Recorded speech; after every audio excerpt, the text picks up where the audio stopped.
Howdy, I'm Dr. George Valdez. This is a brief overview of medical marijuana for cancer in Texas. So, Texas has made it clear that it is open to considering alternative treatments which were previously not allowed. When it comes to cancer treatment, medical marijuana should be included earlier rather than later. There are several qualities that make it worth trying. Keep in mind, what we prescribe is not the powerful party stuff bought on the streets to get high. The prescription is a low-strength, controlled dose. I try to emphasize with both physicians and patients that I do not promise miracles, but what I do expect is a safe, well-tolerated, notable improvement in overall quality of life. The endocannabinoid system is a whole system within our bodies with receptors for certain molecules that our body also produces. It was only recently discovered in the 1990s. It is not included in most medical school training. There is still much to be learned, but it appears to be involved in regulating the body's wellness balance system in different ways, like an air conditioning thermostat. There is also a mental impact around the initial diagnosis of cancer, followed by interference in normal life, stress to finances and relationships, which creates a stress on the body aside from the cancer itself. Cancer treatment is usually not a quick fix. It can be a long journey, mentally and physically. Medical marijuana tends to provide a noticeable improvement in sleep quality and mood elevation. Better sleep can lead to improved healing and recovery. It can often be used to reduce the need for prescription benzodiazepines and antidepressants. Less pill burden, better patient experience. There is already an FDA-approved prescription of THC, which is indicated for certain types of appetite loss.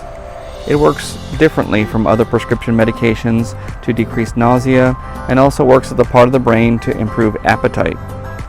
Improved dietary intake may improve the body's ability to heal and recover, which can improve cancer outcomes. Medical marijuana is THC combined with CBD. CBD is available over the counter and is helpful for certain issues. There are other chemicals as well, called terpenes, which also influence various symptoms. Simply put, it is like putting different instruments together to produce musical harmony. On that topic, music, dancing, and laughing also help produce very similar chemicals that influence the endocannabinoid system. Another effect of medical marijuana is on cancer pain, which has different causes. It can be tumor mass impinging on nerves or organs. It can be damage to tissue from surgery or radiation. It can be damage to nerves and other structures from chemotherapy. Again, medical marijuana is not a super powerful pain medication. It should not be used for acute severe pain. What it does tend to do is provide a decrease in the overall pain quality. When it comes to goals and expectations, what I aim for and expect is a noticeable improvement in the overall quality and level of pain.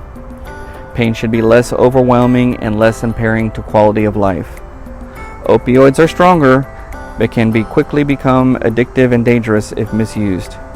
Opioids tend to cause nausea and, for some, severe constipation.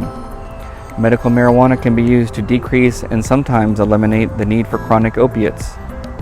Our consulting services does not provide prescription medications or management of medical issues. We collaborate with primary and specialty physicians to relieve the burden of prescription medications, improve patient satisfaction and quality of life.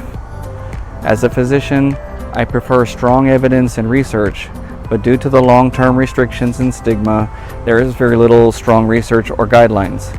What is very appealing is the consistent evidence of safety. When talking about safety, I am speaking of a plant that is grown under very controlled circumstances with outside lab verification of strength and purity.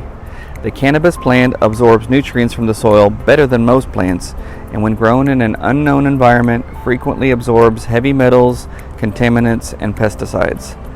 The stuff sold on the streets can have a very large variety and strength, and more importantly, is very likely to be dangerous to somebody with a compromised immune system due to cancer. To be clear, it is still a controlled substance.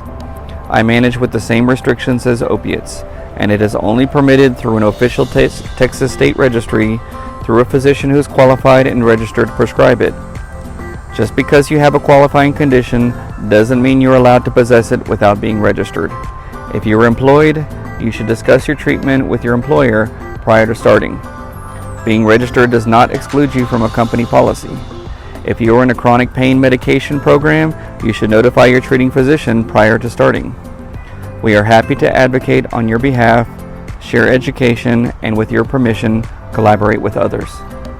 Prescribing incorrectly can have serious risks and liability to a poorly trained prescribing physician.